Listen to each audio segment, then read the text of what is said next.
Star জলসার জনপ্রিয় একটি সিরিয়াল তোমাদের রানী। তোমাদের রানী সিরিয়ালে এবার কি তাহলে মুখোমুখি হতে চলেছে রানী আর দুর্জয়? রানী বাড়ি থেকে চলে যাবার পর আবারও জমে উঠেছে তোমাদের রানী সিরিয়ালটি। তোমাদের রানী ধারাবাহিকের গল্পে বেশ পরিবর্তন এসেছে। ধারাবাহিকটিতে যুক্ত হয়েছে বেশ কয়েকটি নতুন চরিত্র।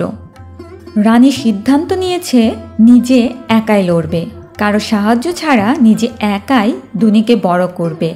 কিন্তু এবার মুখোমুখি হতে চলেছে রানী আর দুর্জয়।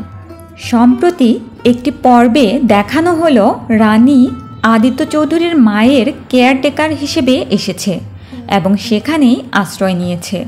আদিত্যের মায়ের দেখাশোনা এবং চেক আপ করার দায়িত্ব রানীর। আর প্রত্যেক মাসে আদিত্যের মায়ের চেক আপ করার জন্য যেতে হবে বি হেলদি নার্সিং হোমে। বি হেলদি নার্সিং হোমেই দুর্জয় আর অনিশার চেম্বার। আর অনিশার পেশেন্ট হলো আদিত্যের মা। প্রতি মাসে রানীকে নিয়ে যেতে হবে বি হেলদি নার্সিং হোমে।